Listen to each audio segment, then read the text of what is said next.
guys, another life, another vlog. So for today's video, I'm going to send our children to the school. But before that, they need to say goodbye to their daddy.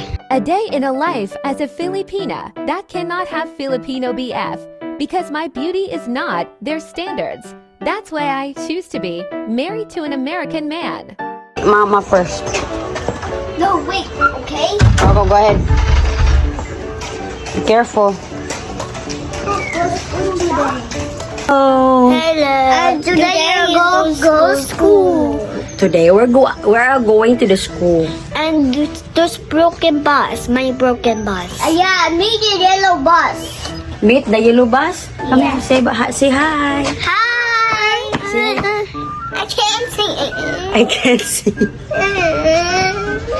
So itong anak ko guys, I saw some mark on him and I asked him what happened. Then he said na si Edward daw ay sinaktan siya. Tapos sabi ko, really? Tapos sabi niya, no ma'am, the dog is kind of not biting but scratching him. That's why he has a little bit of scratch. And I told him to be careful. Dogs hurt me. Dogs hurt you? Yeah. Yeah, why did you say that Edward hurt you? Edward is not a dog. This was not a dog. Be careful, you have to wait for me, okay? Dili lang basta-basta kay budagan dito. You have to look at the other side if there's car coming or something. Okay? Hi, Kuya. Hi, Kuya. Jesus, Ginoo. Kumusta man yung kuan? Wala pa naulian ang tuktok ko, giayo pa. So, as usual guys, every time na wala yung tuktok namin, ako talaga yung maghatid sa mga anak namin sa school. Tapos yung asawa ko, nagpapahinga kasi siya yung nagluluto kaninang umaga. Early in the morning, he will wake up just to prepare breakfast for us. So, you know, it's my turn to take good care of our children and send them to school and make sure they are safe. A chicken! Look, a chicken! Chicken? You wanna eat that chicken? No?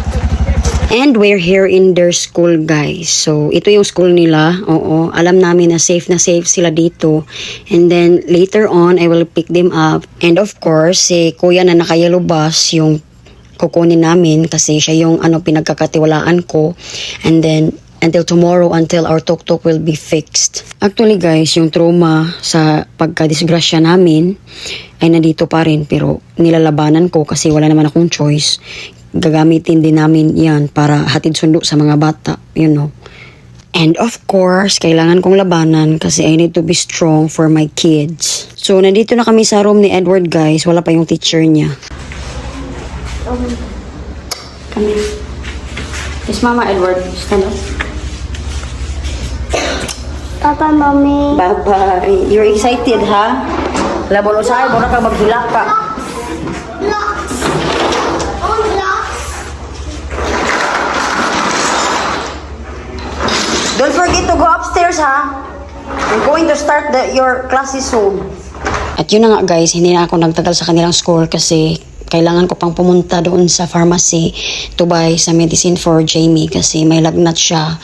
Yung lagnat niya, it will come and goes. And then, ayun, wala akong magawa kasi nag-teething kasi siya guys. So, you know, he needs medicine just for in case.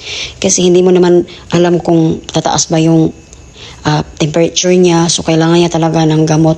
So, ayan na guys, kakatapos ko lang. Plano ko sana mag-ukay pero wag na lang kasi pag sinasabi kong isa lang bilhin ko, baka mapadami pa. So, much better I have to avoid that kasi marami naman akong mga clothes, diba? Kasi ngayon, tumataba ako. So, I need some extra clothes na medium size kasi ang init ngayon, So, parang kailangan ko ng mga shorts na maluwag, ganun. Ganun yung mga tipo ko ngayon. So, ayun na guys, nung naka-uwi ako, nagpahinga, tapos nag-prepare ng lunch for the kids and then pagkatapos ay bumalik sa school para kukunin sila. Yun lang naman yung routine ko everyday guys, especially pag school days. Makakaalis lang kami ng bahay or makakalabas lang kami ng bahay kapag may importante kaming bibilhin or maghatid sundo sa mga bata sa school, pero usually nasa bahay lang talaga ako guys. So ayun na nga, nandito na ako sa school. Grabe ka chaos kasi ganyan naman talaga yung mga bata, 'di ba? Palaging naglalaro tapos may umiiyak na. Pero okay lang talaga, pero believe na believe ako sa mga patience ng mga teachers dito. Where's Kai? Kai is coming with us. Let's go. Your Louis Vuitton. Oh. Your bag is there. I like it. I like it. Where did you buy this? Where did you buy this one? Your bag.